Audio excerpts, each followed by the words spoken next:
नमस्कार, हामी देखापट्टि विशेषमा छौँ। देखापट्टि विशेषमा यहाँलाई स्वागत छ। सत्तारूढ पार्टी नेपाल कम्युनिस्ट पार्टी नेकपाको सचिवालय बैठक बस्ने भएको छ। प्रधानमन्त्री केपी शर्मा ओलीले सचिवालय बैठक आह्वान गर्नुभएको छ। यसअघि पार्टीका अर्का अध्यक्ष पुष्पकमल दाहाल प्रचण्डले बैठक बोलाउनु पर्ने भन्दै माग गर्नुभएको थियो र पार्टीभित्र प्रधानमन्त्रीले बैठक बोलाउन खोजेको छैन भनेर अर्का अध्यक्षले पटक पटक आरोप लगाउँदै आउनु भएको छ। तर अध्यक्ष समेत रहनुभएका प्रधानमन्त्री केपी शर्मा ओलीले यो विषय इन्कार गरिराख्नु भएको छ। जे जस्तो भए पनि अब नेकपाको सचिवालय बैठक बस्ने भएको छ र पार्टीमा देखिएका असन्तुष्टिहरू बैठकको माध्यमबाट सुल्झिन्छन् भन्ने अपेक्षा आम नेता कार्यकर्ताले गरिरहेका छन्। हामी यिनै समसामयिक विषयमा कुराकानी गर्नेछौँ। आज हामीले हाम्रो स्टुडियोमा निम्त्याएका छौँ नेपाल कम्युनिस्ट पार्टी नेकपाका स्वास्थ्य तथा जनसङ्ख्या विभाग प्रमुख, संविधान सभा सदस्य समेत रहनुभएका प्रदेश 3 अर्थात् बागमती प्रदेशका प्रदेश सभा सदस्य राजेन्द्र पाण्डे। यहाँलाई स्वागत छ। धन्यवाद। लामो समयपछि कुराकानी गर्ने मौका मिल्यो यहाँसँग। प्रदेश सभामा जानुभएपछि भेटै भएको थिएन। प्रदेश सभामा गइसकेपछि तपाईँले बिर्सेको त थिएन, तर अलिक ग्याप भयो। खैर, अहिले पार्टीको परिस्थितिलाई, हुन त तपाईँ प्रदेशमा हुनुहुन्छ अहिले, तर अब पार्टीको एउटा विभाग प्रमुख नै हुनुहुन्छ। यो आन्तरिक विवादलाई कसरी लिइराख्नु भएको छ? सबभन्दा पहिले त यो आन्तरिक विवादको जड भनेको प्रमुख दुईटा अध्यक्ष नै हुन्, मैले त्यसरी देख्छु। यद्यपि मैले उहाँहरूलाई आरोप लगाएर अपमान गर्न खोजे होइन।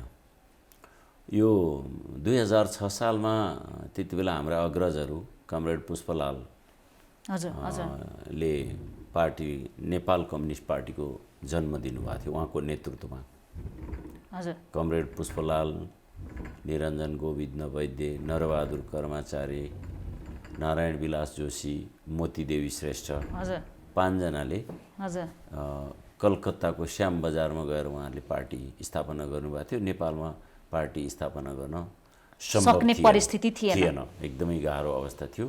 उहाँहरूले त्यहाँ गएर सङ्गठन निर्माण गरेर नेपालमा राणा विरोधी आन्दोलनमा आन्दोलन अगाडि बढाउनको लागि भूमिका खेल्नुभयो। 2017 सालसम्म आइपुग्दाखेरि पार्टी एकताबद्ध नै रह्यो। 15 सालको चुनावमा पनि 4 सिट कम्युनिस्ट पार्टीले जित्यो। रौतहटमा 2 सिट, पाल्पामा 1 सिट, ललितपुरमा 1 सिट।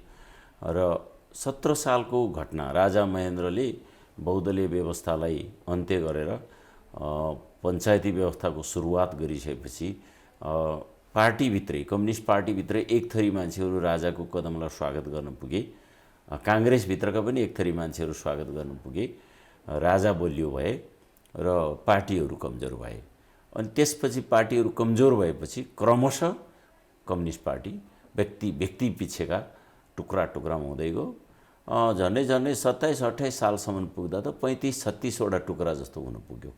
त्यस्तो खालको अवस्था थियो पार्टी फुटको। 28 सालमा झापामा केही क्रान्तिकारीहरूले त्यहाँका किसानहरूको आन्दोलन अगाडि बढाए। यद्यपि त्यो आन्दोलन भारतको कम्युनिस्ट आन्दोलन, नक्सलबाडीबाट सुरु भएको, चारू मजुमदारको नेतृत्वमा भएको आन्दोलनबाट प्रभावित भएको थियो, जसलाई झापा विद्रोह पनि भन्ने गरिन्छ। त्यसरी सुरु भएको थियो।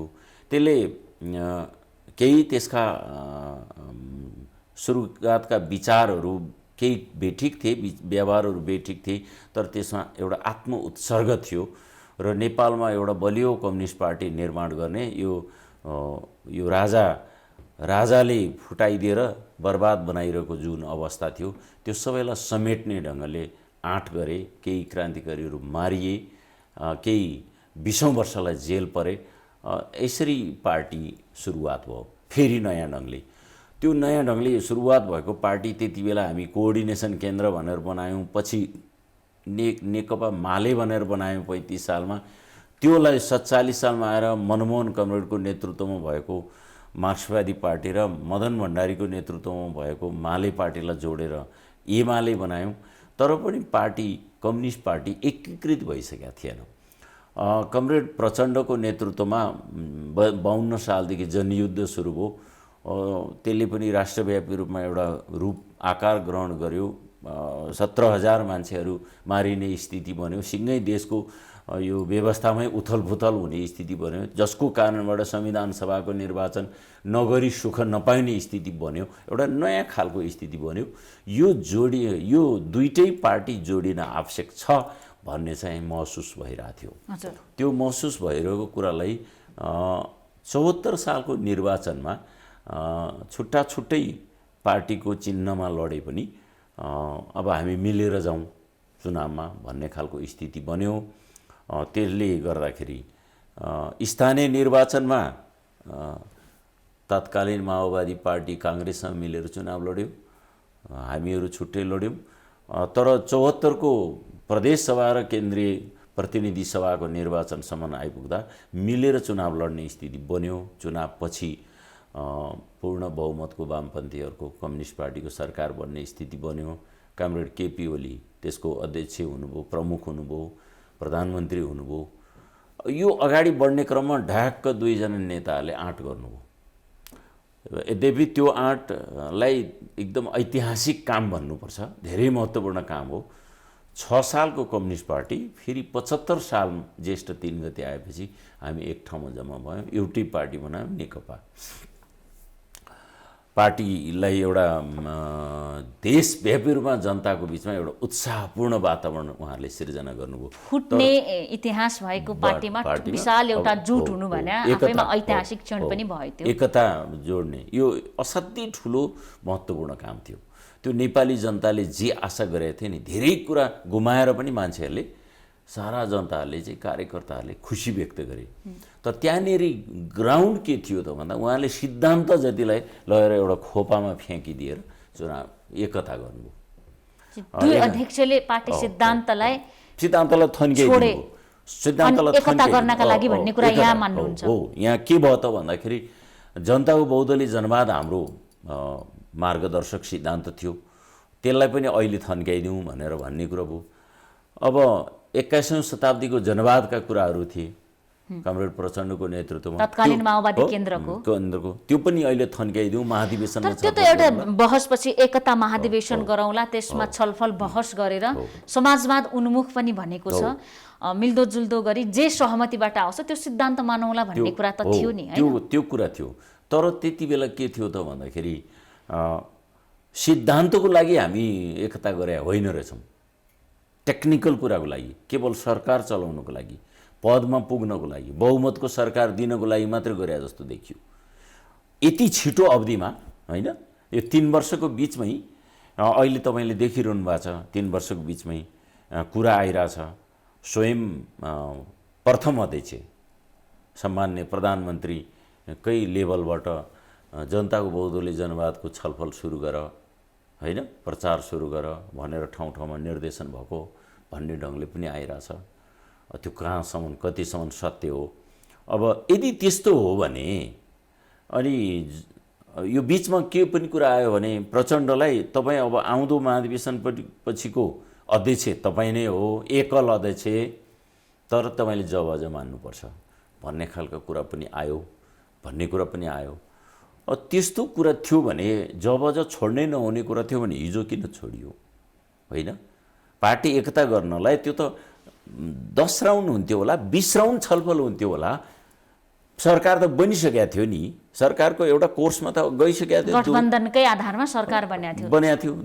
दुईटै पार्टीको सिट सङ्ख्याको आधारमा पनि सरकार बनिसकेको थियो, चलिरहेको थियो, मन्त्रालयहरू भाग लागेका थिए, काम भइरहेको थियो।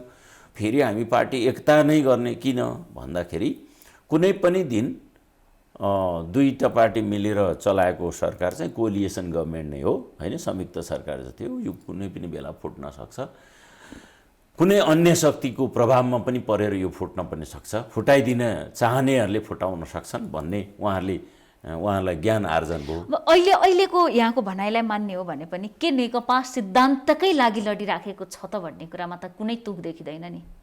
त्यही त म यहाँ जोड्न खोज्दैछु। त्यो हामी एउटा सिद्धान्तको, त्यही सिद्धान्त अगाडि सारेर हामी लड्यौँ। हिजो राजासँग के गर्यौँ, निरङ्कुश निर्दलीयताको विरुद्धमा लड्यौँ हो, कम्युनिस्ट पार्टीको झन्डा लिएर लड्यौँ। हामीले कम्युनिस्ट पार्टीको झन्डा फेरेर एक थरी तत्त्वहरूले हामीलाई चाहिँ जब 47 सालदेखि नै हामीलाई भनिरहेछन् तपाईँहरू मल्टी पार्टी सिस्टम मानिसक्नुभयो, एकदलीय तानाशाही तपाईँ अब छोडिसक्नुभयो, होइन। अनि तपाईँहरू किन यो कम्युनिस्ट पार्टीको हँसिया हत्याबाट झन्डा लिएर हिँडिरहनुहुन्छ? नाम फेर्नुहोस्, अर्कै ढङ्गले चुनाव लड्नुहोस्, हामी पनि आइदिन्छौँ तपाईँहरूको पार्टीमा भन्ने पनि कहीँ हुन्छ। कम्युनिस्ट होइन भन्नुहोस् भन्न खोजेको हो। उनीहरूले त्यो कम्युनिस्ट नेताहरूले नै कम्युनिस्ट आन्दोलन धरापमा छ, कम्युनिस्ट आन्दोलन नै जोगाउनु पर्ने दायित्व सबैको काँधमा आइसक्यो भनेर आफ्ना नेता कार्यकर्तालाई भनिराखेको देख कि वास्तव यो एउटा राजनीतिक भाषण हो कि सदाबहार भन्ने जस्तै कुरा कि साँच्चीकै कम्युनिस्ट आन्दोलन नै नेपालमा सङ्कटमा परेको छ त? हामी त्यो सर्वा र श्रमजीवी जनताको चिन्ह, हँसिया भने किसानहरूको सिम्बोल हो, हथौडा भने मजदुरहरूको सिम्बोल हो, तिनका हितका लागि काम गर्ने पार्टी हो है यो हो भन्ने खालको झन्डा सहितको जनताको बिचमा आएको हो नि त हामी, होइन? सर्वा र श्रमजीवी जनताकै लागि, होइन, हामी केही गर्छौँ जो कृषि औजार बोकेर खेतमा जान्छन् उनीहरूको पार्टी हो भन्न खोज्नु भएको। तिनले पार्टीमा अंकित चिन्हहरूले त्यो झन्डा हेर्ने बित्तिकै यो हाम्रो चिन्ह हो, यो हाम्रो पार्टी सरकारमा आएको हुनाले हामीले यो फेसिलिटी पायौँ भनेर उनीहरूले भन्ने ठाउँ बनाउनुपर्छ भनेर नै हामी लागेका हौँ नि। तर अब कता कता हामी के भयो त भन्दाखेरि अहिले चाहिँ हाम्रो ध्यान केमा गयो भन्नु होला भने, एक त राजनैतिक ढङ्गले पार्टी एकतालाई अगाडि बढाउने कुरामा पनि हामी ध्यान दिएनौँ, किनभने पार्टी एकताको कयौँ काम बाँकी छन्। भलै हामीले त्यति बेला 60-40 भन्यौँ, होइन? त्यही 60-40 भने पनि त एकताको काम त थुप्रै जनवर्गीय सङ्गठनहरूको एकता पनि अझै टुङ्गिया छैन, वडा लेभलसम्मका पनि कयौँ एकताहरू हुन सकेका छैन पार्टी कमिटीको पनि। अहिले बनाएको नयाँ विधान अनुसार कार्यालय भनेका छौँ, सचिवालय भनेका छौँ, त्यस्ताहरू पनि अहिलेसम्म कयौँ ठाउँमा बन्न सकेका छैनन्। त्यो सबै के हो त भन्दा पहिला हामी एकदम चाहिँ नि एकताको निम्ति लालायित भयौँ, सबै कुरा छोडेर गमलङ्ग अँगालो हाल्यौँ। अब अहिले हामी बिस्तारै के हुँदै गयौँ भने एक अर्कामा हामीलाई एक अर्काको सास गनाउन थाल्यो, एक अर्का मन नपर्न थाल्यो। यो त हुनु हुँदैन थियो। यति 3 वर्षमै हामी सँगै हिँड्ने, यो सासै गनाउने अवस्थामा कसरी पुग्यो त नेकपा? मलाई लाग्छ हामीले बोलेको कुरा पुरा गरेनौँ, त्यही हो। हिजो हामीले जे बोल्यौँ पार्टी एकताको, म तपाईँलाई एकचोटि, तपाईँ त मिडिया कर्मी, राम्रोसँग तपाईँ मिडियाको एउटा राम्रो उदयमान मान्छे हुनुहुन्छ, तपाईँ एकचोटि खोज्नुहोस् त हामी पार्टी एकताको दिन हाम्रो नेताहरूले के बोल्नु भएको थियो त्यति बेलाको कहीँ न कहीँ त टेप छ नि, हो, त्यो पढ्नुहोस् त के गर्छौँ भनेर भन्नुभएको थियो उहाँले। त्यो गर्छौँ भनेको कुरा काम भयो कि भएन, होइन? वातावरण नै बनेन। अहिले मुख्य आरोप के छ भने दुई अध्यक्ष हुनुहुन्छ, दुवै अध्यक्षको दाबी के छ भने प्रधानमन्त्री समेत रहनुभएका केपी शर्मा ओलीले काम गर्ने वातावरण पाइन भन्ने उहाँको गुनासो छ, अर्का अध्यक्षको कार्यकारी भूमिका पाएन भन्ने कुरा छ। अब पोहोर साल युद्धमा सायद माघमा हुनुपर्छ स्थायी कमिटी बैठकले लिखित रूपमै निर्णय गर्यो, दुवै अध्यक्षको कार्यविभाजन गर्यो, स्पष्ट रूपमा पार्टीको त्यो आधिकारिक निर्णय थियो। 1 गते भदौ 26 गते पनि पुनः कार्यदलको सिफारिसमा समेत स्थायी कमिटी बैठकले अनुमोदन गरेर फेरि दुवैजना तपाईँ यो काम गर्ने हो है भनेर भन्यो। 2 महिना नपुग्दै फेरि दुबईको त्यही ठाउँमा पुग्नु भयो। मैले अघि भनिसकेँ, मतलब हामीसँग कहाँनिर हामी चुक्यौँ भन्दा लेटर एन्ड स्पिरिट भन्छन् क्या यस्तो कुरामा, है? त्यहाँ के लेखिएको छ र हाम्रो स्पिरिट के हो, पार्टी एकताको स्पिरिट के हो? अलि दिन सँगै हिँडौँ, पार्टीमा बहुमतको प्रधानमन्त्री बनौँ, होइन? ढ्याक्क बहुमतको प्रधानमन्त्री बनौँ, अनि त्यसपछि ठोकेर जो जहाँ जेसुकै हुन् भन्नलाई बना त होइन नि। पार्टीलाई बहुमतको सरकार प्राप्त गर्नु भनेको त या त्यो गराउनु भनेको सबै पार्टीको नेता कार्यकर्ताको भूमिका छ, त्योभन्दा ज्यादा जनताको मतको भूमिका छ।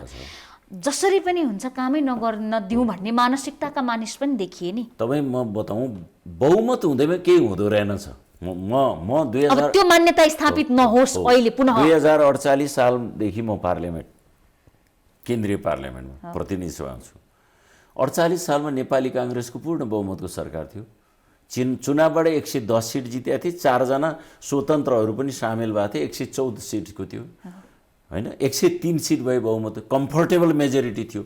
तर त्यो पनि त 5 वर्षलाई टिकेन, 3 वर्षमा विघटन गरेर गिरिजाबाबुले मध्यावधि गराए। त्यसको कारण पनि कांग्रेस नै थियो भन्ने कुरा हो, बाहिर थिएन, पार्टीको आन्तरिक कारण नै थियो। उनीहरूकै बिचमा शत्रुता भयो, एकले अर्कालाई नसहने स्थिति पनि। गिरिजाबाबुले 5-6 जना मन्त्रीलाई पैदल हिँड्दै हिँड्दै निकालिदिए होइन। त्यही झोकमा उनीहरूले पनि आएर चाहिँ नि संसदमा नीति तथा कार्यक्रम भोट हालेन। पार्टीमा त ती पार्टीमै थिए नि हो। त्यहाँ पनि असहिष्णुताको विकास भयो होइन। र यो शासनमा पुग्दाखेरि अब एकदम फुल पूर्ण रूपले बलियो कम्फर्टेबल मेजोरिटी भयो भने अलिअलि घमण्ड पनि ज्यादा बढ्दो रहेछ जस्तो लाग्छ मलाई होइन। अलिअलि घमण्ड पनि बढ्दो रहेछ जस्तो लाग्छ। धेरै मतले चुनाव जित्यो भने कोही तर दुईटै कुरा देखिन्छ है नेताजी। कस्तो देखिन्छ, एउटा पदमा भएको घमण्ड देखिन्छ नै होला, अर्को चाहिँ शक्ति त पदमा नहुनेसँग ज्यादा हुँदो रहेछ कि।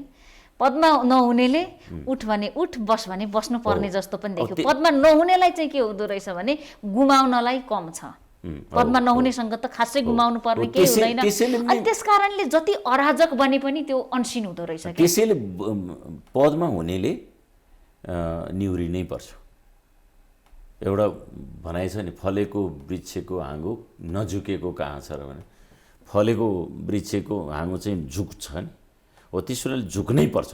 शासन सत्ता चलाउनको लागि त्यो शासन सफल भयो भने अरूले त जस पाउँदैनन्, त्यही मुख्य मान्छेले जस पाउँछ नि। फलानाको नेतृत्वमा भएको शासन व्यवस्था चाहिँ धेरै राम्रो थियो भन्छन् नि हो। त्यसो भएको हुनाले हामी त्यो कुरामा चाहिँ जिम्मेवार ठाउँले नरम हुन जान्नुपर्छ, मिठो बोल्न जान्नुपर्छ। तपाईँ सुन्नुभएको छैन, अब हामी त म पार्टीको केन्द्रीय नेता पनि हुँ होइन, केन्द्रीय सदस्य हुनुहुन्छ। केन्द्रीय सदस्य छु। विगतमा पोलिट ब्युरो थिएँ, अहिले त पोलिट ब्युरो बनेकै छैन। अब म आफैलाई लागिरहेछ नेताहरूले बालुवाटारमा बाजाबाज गरेको कुरा बाहिर आउँछ। अब त्यहाँ सुन्ने मान्छे को तपाईँहरू जस्तै मिडियाम्यान को पुगेको हुन्छ, बाहिर आइहाल्छ। त्यहाँ जाली महाजाली होइन, दुईवटा अध्यक्षको बिचमा एक अर्काको शब्द, यस्ता शब्दहरू पनि प्रयोग भएको भनेर बाहिर आइरहेको हुन्छ। त्यसो भएको हुनाले म के देख्छु, म सबभन्दा ठुलो कुरा लिडरसिपमा संयमताको आवश्यक पर्छ। त्यो संयमता बोलीमा व्यवहारमा हरेक ठाउँमा संयमताको आवश्यकता पर्छ। त्यस्तो नेतृत्व देखिँदैन र गाह्रो पनि छ। नेकपा एमाले भित्र होइन, कुनै पनि राजनीतिक पार्टीभित्र सोझो राम्रो बोल्ने भने आज चित्रबहादुर केसी गम्भीर अवस्थामा पुग्नुभयो भनेर उपचारका लागि पार्टीभित्र आह्वान भएको छ सहयोगको। त्यस्तो छ। त्यसो हुनाले म के देख्छु त भन्दाखेरि यो ठाउँमा किन पुग्यो भन्दाखेरि पुग्ने अरू मान्छे होइनन्, पुर्याउने ठाउँमा उहाँहरू दुईजना नेताहरू नै हो। पहिला के उहाँहरूले एकता गर्ने बेलामा नि त्यति धेरै छलफल भएन। अहिले एउटा उहाँले के भन्नु, छलफल गरे भए एकतै हुनु सक्दैन थियो भन्नुहुन्छ नि। छलफल भएन, त्यो वैचारिक एकता भएन एक। अनि त्यो एकतापछि उहाँहरू दुईजना मात्र सुटुक सुटुक बसेर पटक पटक सम्झौता गर्नुभयो। कोही लिखित गर्नु, कोही मौखिक गर्नुभयो। त्यो कोही छ मात्रै भन्नुहुन्छ देखिँदैन। त्यो कसलाई थाहा छ र होइन। एकचोटि त उहाँहरूको साक्षी पनि राख्नु भएको रहेछ होइन। त्यस्तो छ। त्यस्तो खालको यो पार्टी त जम्मा दुईजनाले मात्रै बनाए होइन, दुईजनाको प्राइभेट लिमिटेड कम्पनी त होइन नि। धेरै मान्छेले रगत पसिना बगाएर बनायो हो नि त। छ नि त उहाँहरूको लागि सचिवालय छ। धेरै ठुलो ठाउँमा जान मन लागेन भने जो 9 जनाको सचिवालयमा त बैठक बस्न 1 घन्टाभित्र आयोजना गर्ने बित्तिकै बस्न सकिन्छ। त्यसपछि स्थायी समिति छ 45 सदस्य होइन। धेरै ठुलो देशभरिका साथीहरूको राम्रो विचार लिनु पर्यो भने केन्द्रीय कमिटी छ। धेरै कुराहरू छलफलबाटै टुङ्ग्याउन सकिन्छ। हामीले त कुनै बाधा हालेको त छैनौँ। पार्टी एकता गर्ने भनेर लिएर आउनुभयो, खाली कागजमा सही। प्रदेशमा पनि हुनुहुन्छ प्रदेश सभा सदस्य। अहिले प्रदेशमा या यो त अब जनस्तरसम्म पनि पुग्ने एउटा माध्यम हो। आम जनतामा कतिले भन्छन् कि अब फुट्यो भन्ने राजनीतिक अस्थिरतातर्फ उन्मुख हुन्छ मुलुककै राजनीतिक परिस्थिति होइन। फेरि दुई उम्मेदवार हुनुहुन्छ तपाईहरू, भोलि निर्वाचनमा जाँदा दुई पार्टी हुने भयो, यो जुन पनि घाटा तपाईहरूलाई भयो र जनतालाई पनि स्थायी सरकारका लागि मत दिन मन लाग्दैन। यसपछि आम जनतामा चाहिँ के असर परेको छ त यस्तो? अब यो अहिलेको अब म त बेला बखतमा जिल्लातिर गइरहन्छु, मेरो नजिक पनि छ धादिङ, मेरो नजिक पनि छ, विभिन्न कार्यक्रमहरू गइरहेको हुन्छु। सामान्य जनता त हामीसँग भेट्दाखेरि उनीहरूको लागि गाउँमा बाटो छैन भने बाटो भन्छन्, पिउने पानी छैन भने पिउने पानी छैन भन्छन्, बिजुली छैन भने बिजुलीको माग गर्छन्, विद्यालय भवनको माग गर्छन्, सिँचाइको माग गर्छन्। तर एक लेभलका जनताहरू चाहिँ होइन यो माथिको झगडा के हो, यो त अति भयो होइन, यो झगडा सडकमै बाहिरै पोखियो, यो अति भयो, तपाईँले सम्हाल्नु पर्यो भन्छन्। अब हामी चाहिँ कस्तो भएको छौँ भन्दा अब अहिले 441 जनाको हामी केन्द्रीय कमिटी, उहाँहरू चाहिँ 2टा ड्राइभरहरू पाइलटहरू, हामी चाहिँ प्यासेन्जरहरू छौँ होइन, त्यो बोइङमा चढ्ने प्यासेन्जरहरू छौँ। अब प्यासेन्जरको के भूमिका हुन्छ, त्यो पाइलटहरूले जता दबाउनु पर्ने, उठाउनु पर्ने, तल बसाउनु पर्ने, ल्यान्ड गर्ने, उडाउने जम्मै उनीहरूकै भूमिका हुन्छ। हामीहरू त्यसमध्ये पनि त्यो क्याबिन त्यो क्रुहरू बस्ने बक्स त बन्द हुन्छ, हामीले भन्ने ठाउँ पनि हुँदैन। त्यसो भने अहिले त्यही हालत छ। म त्यस्तो अनाउन्स सुनि चाहिँ राख्नु भएको छ। अनाउन्स सुनिन्छ, त्यति हो। त्यसो हुनाले अब यात्रा चाहिँ कस्तो छ त? कति यात्रा त डरलाग्दो छ, प्लेन कति हल्लिएको छ, यात्रा त डरलाग्दो छ, यात्रा डरलाग्दो छ। किनभने यो खतराले के ल्याउँछ भन्नु होला भने, म देखिरहेको छु 34 वर्ष शासन गरेको कम्युनिस्ट पार्टी पश्चिम बङ्गालमा यस्तै चुनावी माध्यमबाटै सरकारमा पुग्ने गरेको पार्टी अहिले नामो निशाना हराउने गरी सिद्धियो होइन। त्यसले 42 सिटको लोकसभामा सधैँभरि 30 देखि 34 सिट जित्थ्यो। त्यो एक सिट पनि जितेन यो वर्ष, अघिल्लो वर्षको भएको चुनावमा। विधानसभा पनि 2 चोटि भइसक्यो, उसले हारेर तृणमूल काङ्ग्रेसको ममता बनर्जी जित्न पुगिन्। त्यस्तो खालको स्थिति रह्यो।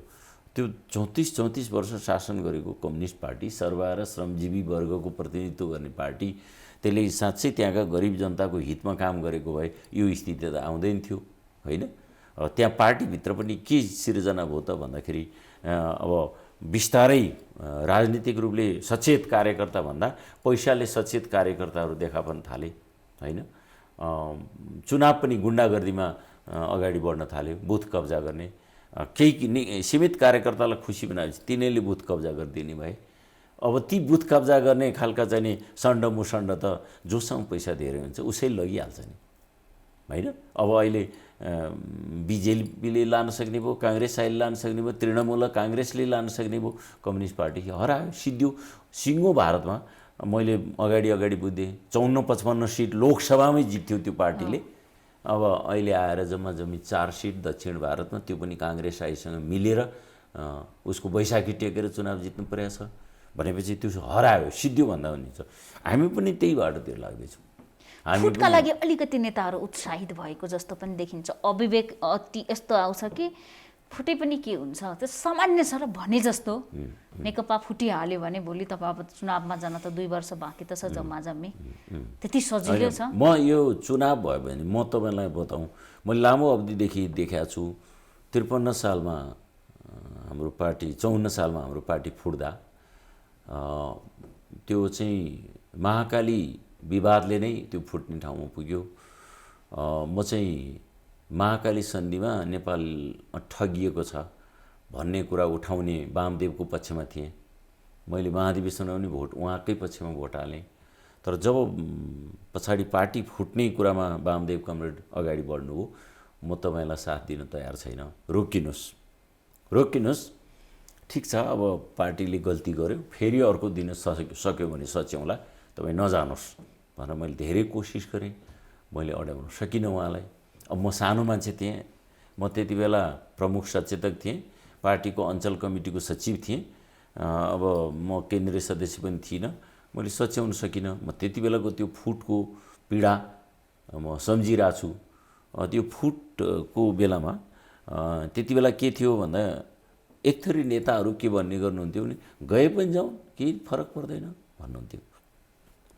उहाँहरू के अरे वामदेव कमरेडहरू के भन्छ, अब यहाँ बस्नै सकिन्न, के बस्ने, बस्यो भने यहाँ हाम्रो भएका साथीहरूलाई प्रताडना मात्रै हुन्छ, यातना मात्रै हुन्छ। अब त्यो चाहिँ शान्तिको लागि छुट्टिया जस्तो हो। तर के भयो, त्यसको डाइरेक्ट असर 56मा भएको प्रतिनिधि सभाको चुनावमा पर्यो। हामी 1000 भोटको अन्तरमा 42 सिट हार्यौँ। 1000 भोटको अन्तरमा 300 देखि। अब त्यो 1000 भोटको अन्तर चाहिँ त्यही माले पार्टी, त्यति बेला वामदेव कमरेडको नेतृत्वमा बनेको माले पार्टीले काटिदियो होइन। त्यसो हुँदाखेरि त भइदियो के त भन्दाखेरि हामी त बहुमतको सरकार बनाउन सक्थ्यौँ 56मा। यदि त्यो बेला बहुमतको सरकार बन्नेको भए माओवादी जनयुद्ध त्यो लेभलमा त्यति धेरै आइसकेका थिएन, धेरै मान्छे मरिसकेका थिएन, हाम्रो चाँडै वार्ता हुन सक्थ्यो, मान्छेको रगत धेरै बग्दैन थियो र धेरै कुराहरू फरक हुन सक्थ्यो भन्ने सम्भावना यहाँले देख्नुहुन्छ। अब अहिले पनि त्यो स्थिति अहिले पनि आउन सक्छ। यही स्थिति हुन्छ। मानौँ पार्टी फुट्यो, पार्टी फुट्दा अक्सर मैले देख्दा पार्टी फुट्दा 20% जति कार्यकर्ताहरू निराश हुन्छन्।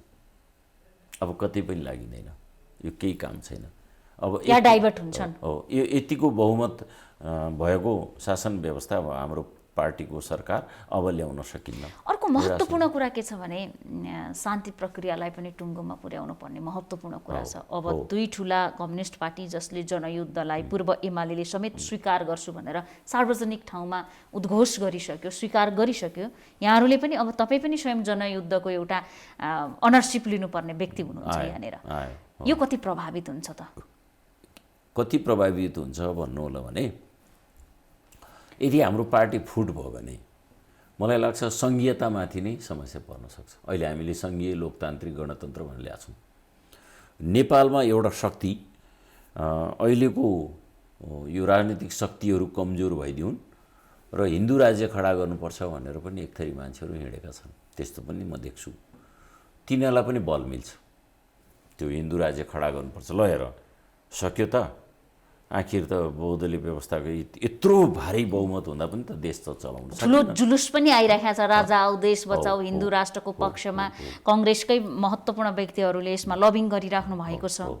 त्यस हुनाले यो ढङ्गले चाहिँ नि आउँदाखेरि मलाई लाग्छ हामीले धेरै दुःख गरेर माओवादीले 17,000 मान्छेको बलिदान गरेर यहाँसम्म आइपुग्यो।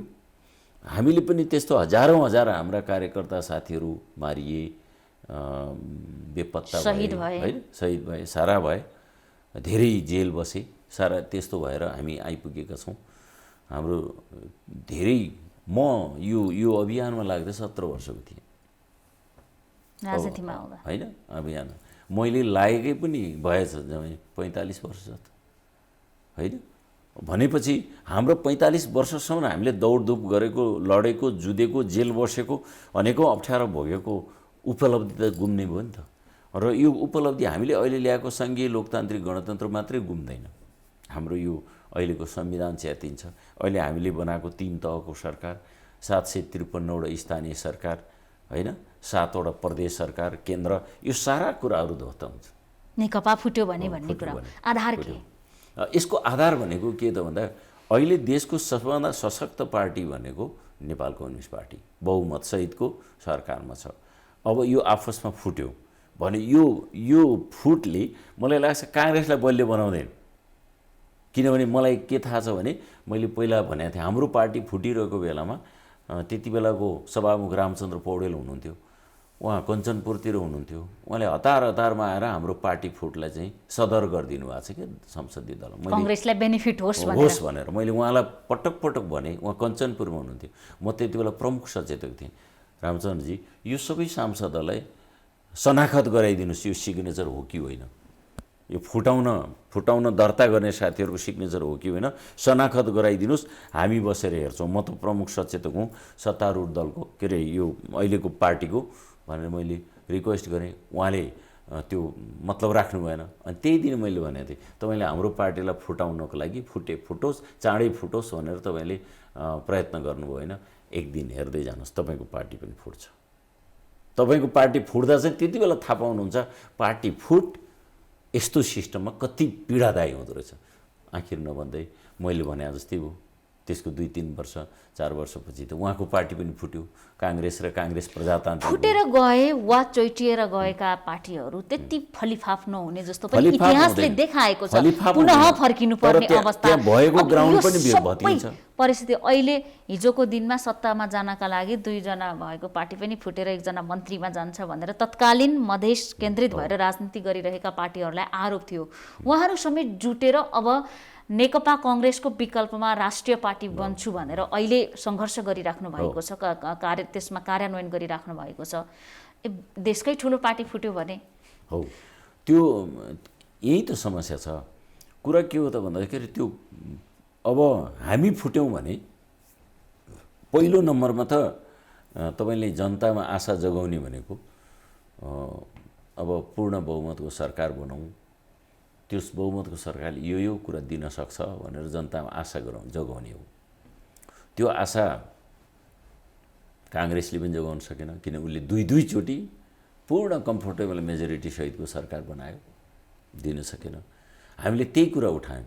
हेर्न, काङ्ग्रेस हाम्रो प्रतिस्पर्धी पार्टी काङ्ग्रेस हो, तर त्यो काङ्ग्रेसले पनि त केही दिन सकेन, हामी दिन्छौँ भनेर कुरा उठायौँ। अब हामी नै फेरि फुटेर गइसकेपछि यो सबै हामी चाहिँ पूर्ण बहुमतको सरकार दिन्छौँ भनेर अहिले मधेसवादी दलले भन्यो भने कसैले पत्याउँछ? त्यसको त नेपालको सबै क्षेत्रमा प्रतिनिधित्व छैन त। हाम्रो पहाडी भेगमा उनीहरूको खास प्रतिनिधित्व छैन।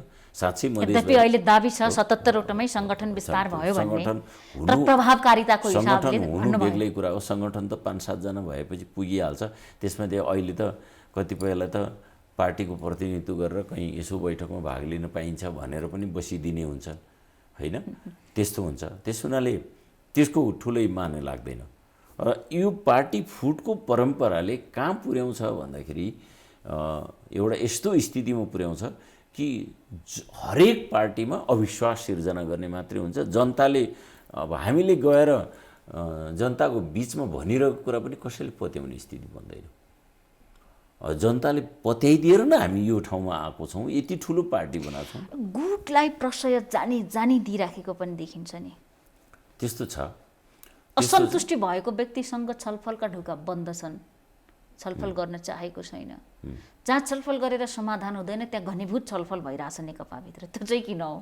अब यस्तो छ, अहिले समस्या चाहिँ के छ त भन्दाखेरि प्रथम पार्टी अध्यक्ष सम्माननीय प्रधानमन्त्रीसँग पावर छ, होइन? उहाँले दिन सक्ने कुरा धेरै हुन्छ।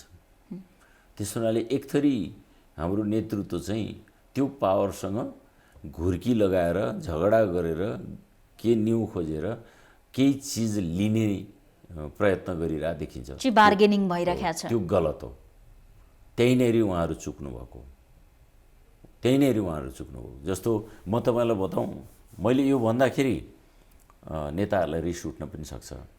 त्यो अस्तिकै 3 जनाको मन्त्री बनाउने बेलामा उहाँले फरक समूहका एक जना मन्त्री बना भए यतिको रडाको हुँदैन कि जस्तो लाग्थ्यो, हुँदैन थियो कि जस्तो लाग्छ मलाई।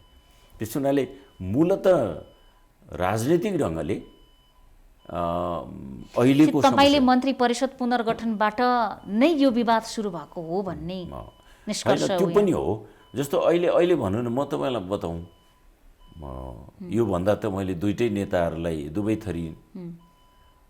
थरी नेताहरूलाई पर्छ।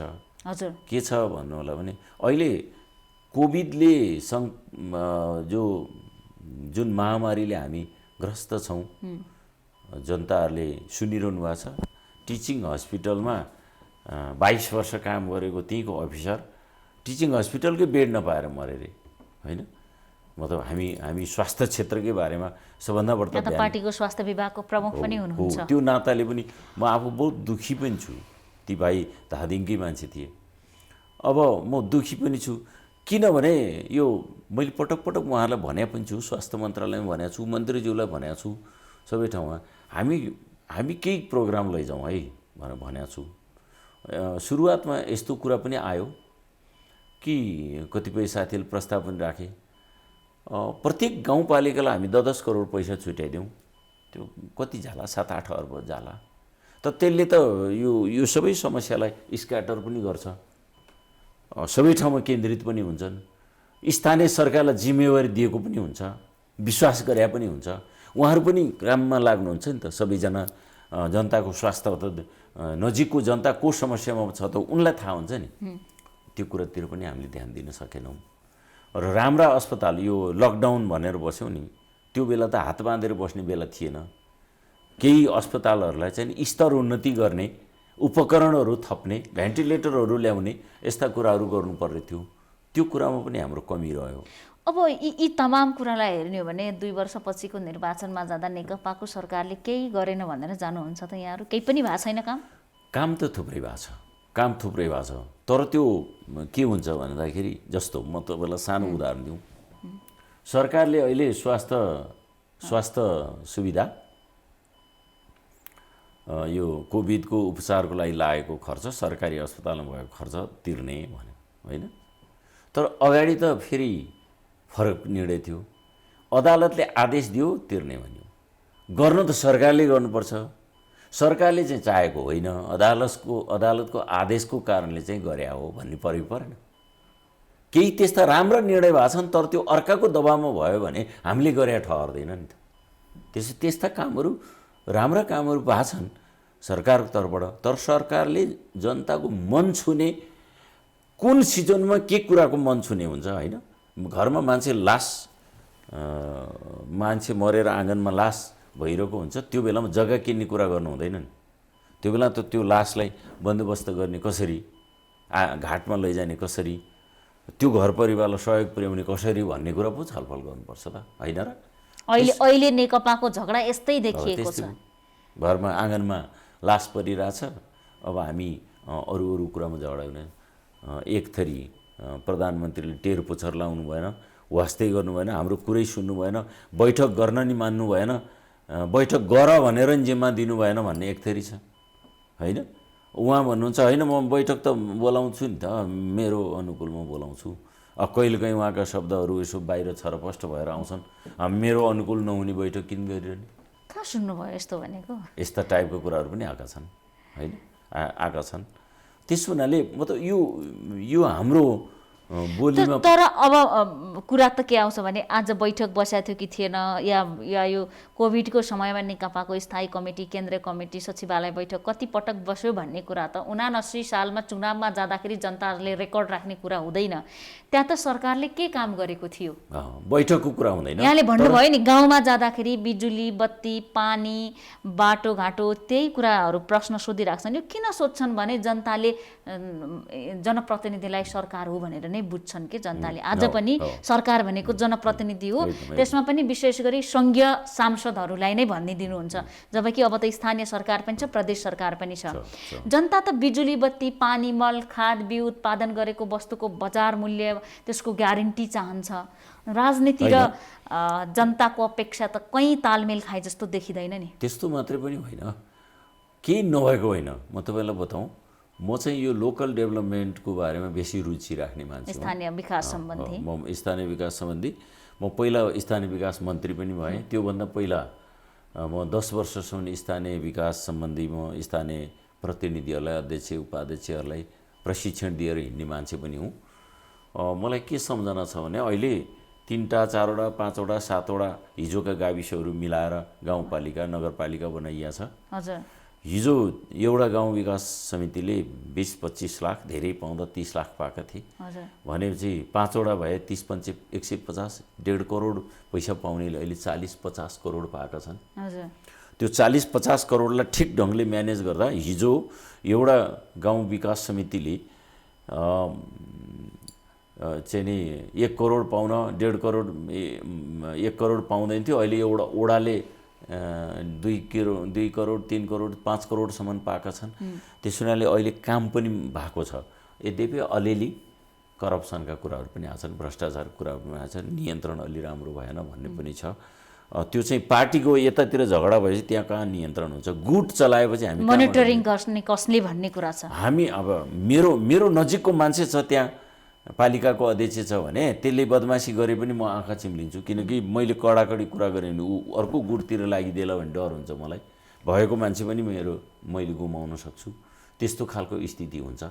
त्यसले गर्दा यो गुटले गर्दाखेरि त्यहाँ विकृति चाहिँ बढाएको छ, तर काम चाहिँ भएको छ है।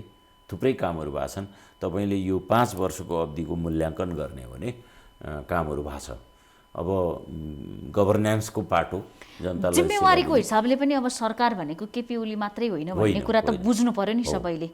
आखिर केन्द्रमा झगडा भइराखेको भए पनि मुख्यमन्त्रीमा पनि भागभण्डा गरेरै गएका हौँ। त्यो प्रदेशको अहिले यदि केन्द्र सरकारले काम गर्न सकेन भनेर प्रश्न उठाउने हो भने त्यो बाहेक फरक आफ्नो गुटको मानिस मुख्यमन्त्री बनेको ठाउँमा चाहिँ सरकारको काम कति छ भनेर त्यहाँबाट त देखाउन सकिन्छ नि। मान्नुहुन्छ कि मान्नुहुन्न? त्यस्तो पनि मान्न सकिन्छ, तर त्यस्तो स्वयं स्थानीय तहमा पनि ती कुराहरू यदि फरक व्यक्तिको नेतृत्वमा, फरक व्यक्तिको गाइडेन्समा राम्रो भइरहेको छ भने त अरू पनि सरकार छन् नि अहिले, छन्। तर जनताको लागि भन्दैछु, यो कुनै व्यक्तिको लागि होइन। त यसो हुन्छ नि, पहिलो त अब केन्द्रीय सरकारले के निर्णय गर्यो भन्ने कुरासँग बढी महत्त्व राख्छ होइन, बढी महत्त्व राख्छ, त्यसले नै धेरै प्रतिनिधित्व पनि गर्छ। दोस्रो कुरा, प्रदेश सरकार त अब कतै छ कतै छैन जस्तो छ। म त प्रदेश नम्बर 3 को 3मा प्रदेश सरकार नै छैन कि जस्तो भएको छौँ हामी, किनभने सरकारमा बस्ने साथीहरूको भूमिका राम्रो भइरहेको छैन, राम्रोसँग उहाँहरूले भूमिका निभाउन सक्नु भएको छैन। सायद उहाँहरू अब सानो जिम्मेवारी लिएको मान्छे ठुलो जिम्मेवारी बोक्नु पर्दा अलि अलमल पर्या पनि जस्तो लाग्छ, त्यस्तो खालको समस्या छ। अनि मेसो छैन, उहाँहरूलाई मेसो पाइरहनु भएको छैन, यो कुरालाई चाहिँ प्राथमिकता दिएर जाने भन्ने खालको। जस्तो मैले चाहिँ के भन्न खोजेको भने, जस्तो अहिलेको म सिधै प्रश्न गर्छु, जस्तो केपी ओलीप्रति प्रचण्डको अलिकति गुनासो, काम गर्न सकेन, पार्टी कमजोर हुन्छ यसले भन्ने विषयमा नै छ होइन। उहाँले भनेका मान्ने केही मुख्यमन्त्री पनि हुनुहुन्छ, जुन काम केन्द्र सरकारले गर्न सकेन, बजेट छ भने त्यस्तो काम प्रदेश सरकारमा गर है भनेर भन्यो भने सुन्ने मान्छे छन् त्यहाँ, मान्नुहुन्छ नि। 40-60कोमा मुख्यमन्त्री बन्नु भएको हो नि, त्यहाँ त्यस्तो पनि भनिएको छैन भन्ने कुरा। यदि जनता नै प्रधान कुरा हो भने यहाँका कमजोरीहरू सच्चिनुपर्छ, त्यसमा कुनै दुई मत छैन। तर अर्को ठाउँमा सुधार्नको लागि पनि त पर्याप्त पहल देखिँदैन। मैले त्यही तपाईँलाई अघि भन्न चाहेँ, पहिलो अवस्था त पार्टी चल्दै चलेन, त्यसलाई चलाउने पार्टी हो नि त, स्थानीय पार्टीहरू पनि त्यो प्रदेश पार्टी हुन्थ्यो नि त, प्रदेश पार्टीले पनि चलाउनु पर्थ्यो नि त होइन। गाउँको पार्टी हुन्थ्यो, नगरपालिकाको पार्टी छ, त्यसले चलाउनु पर्थ्यो, यो काम गर यो काम नगर भनेर भन्न सक्नु पर्थ्यो। एउटा कुरा त्यो पार्टीले पनि काम गरेन। दोस्रो कुरा, मैले अघि अर्को कुरा पनि भनिसकेको छु, गुटबन्दी भनेको यति नराम्रो रोग हो। मेरो गुटको मान्छे भएपछि त्यो अयोग्य भए पनि म चुप लागेर बस्ने भएँ, सपोर्ट हुन्छ, साइलेन्ट सपोर्ट हुन्छ त्यहाँ, किनभने त्यो आफ्नो मेरो उसले बेठिकै गरिरहेछ, उसले काम गरिरहेको छैन। अनि यसले परिणाम राम्रो दिन्छ त? परिणाम राम्रो दिँदैन। परिणाम नराम्रो दिएपछि फेरि झुट बोल्नुपर्छ चुनावमा गएर। अन्ततोगत्ता यो सिङ्गो मार पार्टीमाथि पर्छ र भोलि प्रतिनिधित्व गर्न भनेर टिकट पाउने जो चुनाव लड्न जाने हुन्छ तिनमाथि पर्छ, तिनले रामधुलाई खान्छन्। अब कतिपय मेडिकल कलेजको विषयमा यहाँ त्योसँग सम्बन्धित व्यक्ति भएर पनि जोडे, मनमोहन मेडिकल कलेजकै विषयमा त्यसलाई लिएर पनि विवाद भएको थियो। अहिले त थुप्रै क्वारेन्टाइन त त्यहीँ बसिराख्नु भएको छ होइन। मैले कोभिडमा मनमोहन अस्पतालको आवश्यकता महसुस भयो होइन, चन्द्रगिरी नगरपालिकामा रहेको। त्यहाँ त 250-300 जतिसम्म पनि त्यो पोजिटिभ भएका तर सिम्टम नदेखिएका मान्छेहरूलाई हामीले लगेर राख्यौँ, हेरचाह गऱ्यौँ। हामीले सरकारलाई भन्यौँ, तपाईँले हामीलाई सम्बन्ध नदिएर सहयोग गर्नुभयो, सम्बन्ध नदिएर अब हामी भवन दिन्छौँ, आउनुहोस्, तपाईँले के गर भन्नुहुन्छ हामी त्यही गरिदिन्छौँ भनेपछि सरकारले अलिकति फर्निचरहरू पठायो, सम्बन्ध नदिएको मेडिकल कलेजलाई। तपाईँले कतिपय ठाउँमा अभिव्यक्ति दिनुहुन्छ कि म त्यो चक्का राखेर गुडाएर लैजाउँ, म बेच्दिनँ पनि, के मूल्य यस्तो देऊ भनेर भन्नुहुन्छ तपाईँले विषयमा। डाक्टर गोविन्द केसीसँग सरकारको केही दिन अघि मात्रै फेरि अर्को 19औँ पटक सम्झौता भएको छ, 28 दिन अनसन बस्नुभयो। त्यो सहमतिले तपाईँलाई फेरि कहीँ कतै धक्का पुग्यो? मैले चाहिँ अब त्यतातिर छोडिदिएँ यो कुरालाई। किन कुरालाई छोडिदिएँ भने अब नेपालमा डाक्टर उत्पादन गर्नु हुँदैन भन्ने मानसिकताले भइरहेको अनसन त्यो हो। त्यो नेपालमा चाहिँ डाक्टर त्यसलाई पुष्टि गरिदिनु न, तपाईँकै भनाइले तपाईँ नै पुष्टि गरिदिनु न। मैले प्रश्न भन्छु तपाईँलाई बताउँ, अहिले उहाँकै आन्दोलनले के भएको छ भन्दा एउटा विश्वविद्यालयले 5वटा भन्दा मेडिकल कलेज दिन पाइँदैन भने हामीसँग 19वटा प्राइभेट मेडिकल कलेज खुलिसकेका छन्। त्यही ऐन बनाएर अनि उहाँकै अनसनबाटै बन्या हो यो ऐन।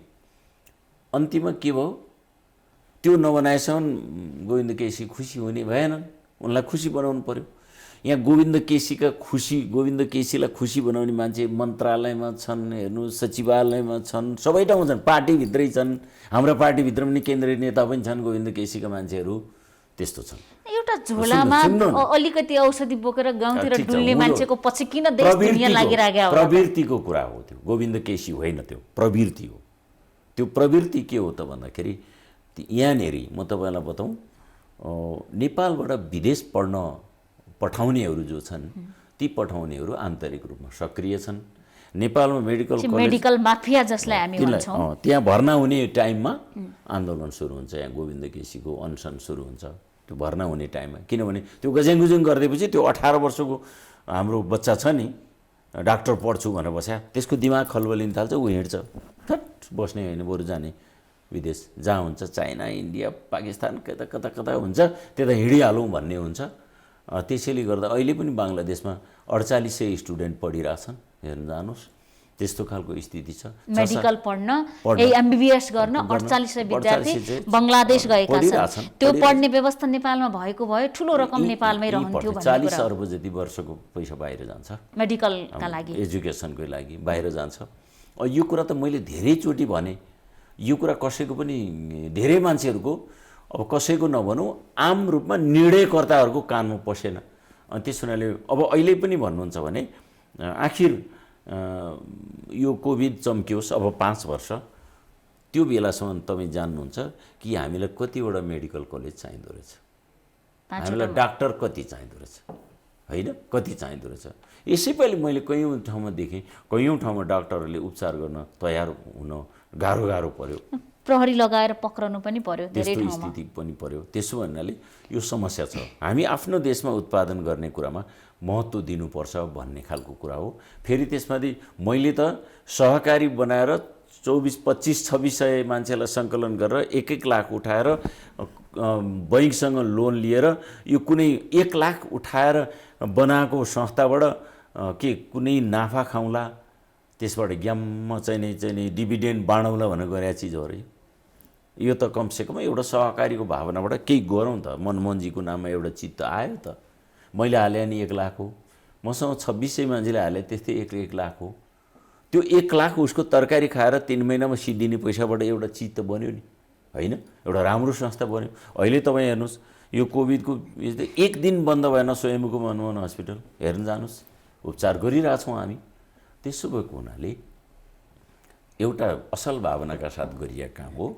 यसको बारेमा अनेकौँ खालका कुराहरू लान्छना पनि लागे, हाम्रा टाउकामा पनि अनेक लागे।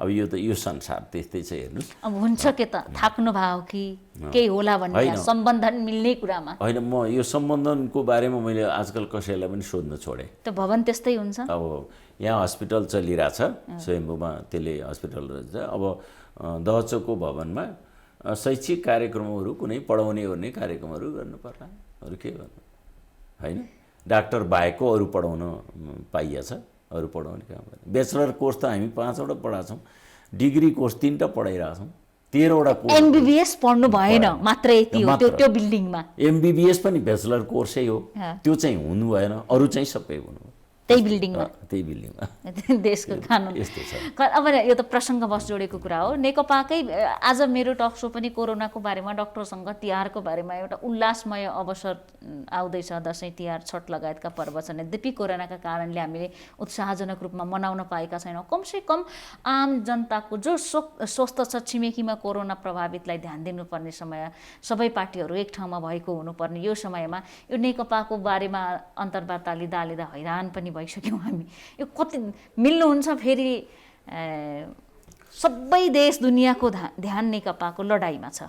अहिले कोरोना एकातिर छ, मलाई के लाग्छ यो, मलाई के लाग्छ भने अब यही हो हाम्रो, हामी म तपाईँलाई बताउँ, हात्तीहरू झगडा गरे भने पनि बाली नाश हुन्छ अरे, मिले भने पनि बाली नाश हुन्छ अरे। यो हात्तीहरूको झगडा जस्तै भयो, होइन हात्तीहरू झगडा गऱ्यो भने 2टा हात्ती कुस्ती खेल्न थालेपछि बिघा धान नष्ट भइहाल्छ। मिल्यो भने मिलेरै गएर धान खाइदिन्छन्, होइन हाम्रो स्थिति यस्तो भएको छ। आकार ठुलो भएको हो, व्यक्तिको लडाइँ भइरहेको छ। यो यस्तो भयो, ठुलाहरूको लडाइँले यस्तो बनाउँछ। अब मलाई के लाग्छ, अब सचिवालयको बैठक भोलितिरलाई बोलाइएको छ क्या अरे। त्यो सचिवालय अब अहिले पनि जे झगडा गरे पनि अन्तिममा टेबलमा बसेर छलफल नगरिकन समाधान निस्किँदैन, 1 नम्बर कुरा। र म चाहिँ के भन्छु, यदि नफुटिने हो भने 10 दिन ढिला भए पनि छलफल गर्नै पर्छ। दोस्रो कुरा चाहिँ के छ भन्दाखेरि त्यो फुटेरै गयो भने पनि फेरि 1-1.5 वर्षमा होइन मिलौँ भन्ने ठाउँमा पुग्नुपर्ने हुन्छ। नत्र यो एक्लै गएर सिद्धिने मात्रै हो, केही प्रगति हुनेवाला छैन। किनभने काङ्ग्रेस पनि त फुटेर हेऱ्यो नि, काम लागेन भनेर। यहाँको मुख्य डर भनेको अब राजनीतिक अस्थिरताको बारेमा, जनताको बारेमा भन्दा पनि 79-80 सालमा हुने, अब 2 वर्षपछि हुने निर्वाचनमा एकै पार्टीका चिनेका नेतालाई 2 उम्मेदवार बनाउनु पर्यो, दुवैको मत काटिन्छ भन्ने ज्यादा चिन्ता हो। होइन, त्यो त मत त काटि नै हाल्छ, होइन, मत काटिहाल्छ। त्यो त के हुन्छ भन्दाखेरि 8 भोट हुनेले हार्छ, 5 भोट हुनेले जित्छ। किन 8 भोट हुनेले 4-4 हुन्छ, होइन, 5 भोट हुनेले जितिहाल्छ। त्यो त स्वतः देखिन्छ। अहिलेको फुट 2 वर्षपछि नेकपाको परिणाम यो हो भन्नु यो ठाउँमा पुग्छ। त्यसले गर्दाखेरि पनि यो फुटलाई, यो फुटेको मनलाई सम्हालेर लानुभन्दा अरू उपाय छैन। अब ठुला मान्छेले झगडा गर्न नै जानेका छन्, मिल्न पनि जानेका छन्। त्यस हुनाले मलाई चाहिँ मिल्छन् भन्ने नै विश्वास छ। किन विश्वास छ भन्दाखेरि म यो फुटबाट, म तपाईँको मिडियाबाट पनि भन्न चाहन्छु, यो फुटबाट कसैलाई पनि फाइदा छैन। म एउटा सानो उदाहरण मैले भन्ने गरेको छु। नेताहरूका सारथीहरू, यो धेरैजसो युद्धहरू सारथीहरूले आँक्या हुन्छ, होइन त। तपाईँले अस्ति नै महाभारत हेऱ्यो भने त्यहाँ पनि सारथीहरूले आँक्या हुन्छ। अर्जुनलाई लगेर युद्धमा चाहिँ लडाउने पनि श्रीकृष्ण नै हुन्छ, होइन त। त्यस हुनाले यो कमरेड केपी ओली, हाम्रो पार्टीको अध्यक्ष प्रधानमन्त्रीका सारथीहरू सुभाष नेमाङ, शङ्कर पोखरेल, पृथ्वी सुब्बा गुरुङ, होइन, प्रदीप गेवाली, यी सारथीहरू हुन्। यसै गरी कमरेड माधव नेपालका सारथीहरू पनि सुरेन्द्र पाण्डे, होइन, लगायतका सारथीहरू, घनश्याम भूषाल, योगेश भट्टराईहरू छन्। प्रचण्डका सारथीहरू पनि छन् नि, टोपबहादुर रायमाझी, वर्षामान पुन, होइन, के अरे शक्ति बस्नेतहरू सारथीहरू छन्। यी सारथीहरू कहाँ जित्छन्?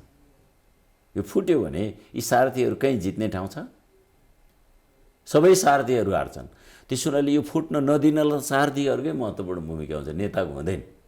त्यसैले पनि फुट्दैन। म ढुक्क छु। मलजल गर्ने पनि उहाँहरू नै हुनुहुन्छ, फुट्नलाई होस् जुट्नलाई होस्। फुट्न हुँदैन। फुटेपछि त सबैभन्दा पहिले तिनै सिद्धिन्छन्।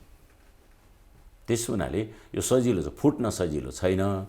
अब वामदेव गौतम, आज एउटा प्रसङ्गवश अन्तिममा भने पनि एउटा सानो प्रश्न जोडे, वामदेव गौतमलाई मन्त्री बन्ने बाटो अब कानुनी रूपमा पनि खुल्ला भयो, यो विषयलाई कसरी लिनु भएको छ? होइन, एउटा कुरा चाहिँ के छ त भन्दाखेरि अब मन्त्री बन्ने नबन्ने, अब मैले बुझ्दा उहाँ मन्त्री बन्नैकै लागि त्यहाँ गएको हो जस्तो चाहिँ लाग्दैन मेरो चाहिँ विचारमा, होइन। उहाँसँग मैले सोधे पनि थिएँ, तपाईँले अब 3 पटक उप प्रधानमन्त्री तथा गृहमन्त्री भएर खाइसक्नुभयो, अब तपाईँ मन्त्री बन्ने हो र भन्दाखेरि चाहिँ अब एउटा कुरा चाहिँ के हुँदो रहेछ नि, पार्लियामेन्ट मेम्बर भनेको चाहिँ यो संसदीय गतिविधिमा लाग्दाखेरि पार्लियामेन्ट मेम्बर हुनु चाहिँ महत्त्वपूर्ण हुँदो रहेछ कि फोरमहरूमा उभिँदा। त्यस कारणले गर्दा उहाँ पार्लियामेन्ट त्यति महत्त्वपूर्ण हुन्छ, त्यो हुन्छ नै। तर जनताले जिताएनन् भने त होइन, जनताले नजिताउँदा जित्ने ठाउँ पनि थियो। उहाँले पनि अब बढी आफूलाई बढी गरेर आउनुभयो हो। उहाँ ती प्युठानमा संविधान सभा जित्नु भएको थियो, त्यहीँ बसाइ भइहाल्थ्यो। उहाँ किन तल झरिरहनु? उहाँले बर्दिया नै झर्नु पर्थ्यो र? उहाँ बर्दियामा त अगाडि पनि हारिसक्नु भएको थियो एकचोटि, होइन। उहाँ प्युठानमा सान्दाले 20-22 हजार मतले जितेर आउनुहुन्थ्यो प्युठानबाट। त उहाँले दुर्गा पौडेललाई छोडिदिनु भयो, होइन। हाम्रो कामरेड मोहन विक्रम सिंहको परिवार पनि अब एउटा नेत्री भनेर कम्युनिस्ट नै हुनुहुन्छ, राष्ट्रिय जनमोर्चाको, हो, छोडिदिनु भयो। त्यसो भए उहाँले नजित्ने ठाउँ भन्ने होइन। अब त्यो भोलि पनि उहाँमाथि जसरी बर्दियामा अन्तर्घात हो भन्ने खालको कुरा पनि आयो, त्यस्तो अन्तर्घातको भूमिका भोलि पनि हुनसक्छ। यो खतरा छ भन्ने कुरा हो, यो खतरा छ। तर त्यो खतरालाई ध्यान पुर्याएर अहिलेदेखि फुकी चल्नुपर्छ। उहाँलाई फेरि एकचोटि प्रतिनिधि सभाको उम्मेदवार भएर चुनाव जितेर आउन मन छ। त्यसो उहाँलाई त्यो अवसर दिनुपर्छ भन्ने लाग्छ मलाई चाहिँ। यो मन चाहिँ प्रधानमन्त्री बन्नका लागि होला? हो, उहाँको चाहना। मैले चाहिँ प्रधानमन्त्री किन नबन्ने त, मेरो समकालीन सबै साथीहरू होइन। मभन्दा जुनियरहरू सबै प्रधानमन्त्री बनिसके होइन। पार्टी सदस्य भएको पार्टीमै लागेको हिसाबले पनि उहाँभन्दा सिनियर कोही पनि होइनन्। प्रधानमन्त्री बन्नै पर्छ भन्ने हुन्छ, परिस्थितिले नबन्न पनि त सक्छ। अब भारतमा भाजपा जिताउनका लागि नरेन्द्र मोदी भन्दा बढी काम गर्ने मानिस त छन्। मोदीले स्वयं स्वीकार गरेर खुट्टा ढोग्न जानुहुन्छ, तर प्रधानमन्त्री त मोदी हुनुहुन्छ। हामी अरू ठाउँका कुरा नगरे पनि त्यति त हामी चिनजानको। तर यसो हुँदो रहेछ, यो कहिलेकाहीँ हाम्रो जस्तो यो बुर्जुवा पोलिटिक्स भन्छौँ कि हामीले, यो बुर्जुवा पोलिटिक्सले हामीलाई के कुरा सिकाउँछ भने त्यो सिंहदरबारको भित्तामा फोटो झुन्डिएको हामी देख्ने गर्छौँ र त्यो रेकर्ड कायम राख्नु पर्यो आफू नहुँदा, संसारमा नहुँदाका लागि त्यसमा लाइनमा एउटा फोटो झुन्डियोस् भन्ने पनि चाहना हुँदो रहेछ। यो स्वभाव मानवीय कमजोरी भनौँ न, अब त्यो स्वाभाविक हो जस्तो लाग्छ मलाई। लोभी मन। त्यस्तो समयका लागि धेरै धेरै धन्यवाद। ल, मलाई समय दिनुभयो र अब यो तपाईँको मिडिया मार्फत यो फुट्न लागेको भन्ने खालको चाहिँ नि जो वातावरण बनिरहेछ, त्यो वातावरणमा परिवर्तन आओस्, नेताहरूमा दीपावलीकै सन्दर्भमा सद्बुद्धि पलाओस्, पार्टी एकता भएर जाने स्थिति बनोस्। हामी हिजोदेखि सानो उमेरदेखि यो पार्टी निर्माणमा लागेकै मान्छे हौँ, त्यस कारणले गर्दा हाम्रो पनि रगत पसिनाको कदर होस् होइन, यही भन्न चाहन्छु। तपाईँ मार्फत सम्पूर्ण श्रोतागण, हामीलाई हेरेर हाम्रा कुराहरू सुन्ने सम्पूर्ण महानुभावहरूलाई दीपावलीको हार्दिक शुभकामना, छठ लगायतका अनि सम्पूर्ण पर्वहरू जो आइरहेछन् शुभकामना। तपाईँलाई पनि शुभकामना। यहाँलाई पनि शुभकामना। धेरै धेरै धन्यवाद। धेरै पछि कुरा गरेर मलाई खुसी पनि लाग्यो। धन्यवाद। हामी देखापट्टि विशेषमा थियौँ, कुराकानी गरिरहेका थियौँ नेपाल कम्युनिस्ट पार्टी नेकपाका स्वास्थ्य तथा जनसङ्ख्या विभाग प्रमुख, संविधान सभाका सदस्य, पूर्व मन्त्री तथा नेपाल कम्युनिस्ट पार्टीका केन्द्रीय सदस्य समेत रहनुभएका प्रदेश 3 अर्थात् बागमती प्रदेशका प्रदेश सभा सदस्य राजेन्द्र पाण्डेसँग, उहाँसँग नेकपाभित्रको पछिल्लो विवाद र केही समसामयिक विषयमा केन्द्रित रहेर आज देखापट्टि विशेषमा हामीले कुराकानी गऱ्यौँ। देखापट्टि विशेषबाट हामी सबै बिदा चाहन्छौँ। भोलि नयाँ पात्रका साथ उपस्थित हुनेछौँ।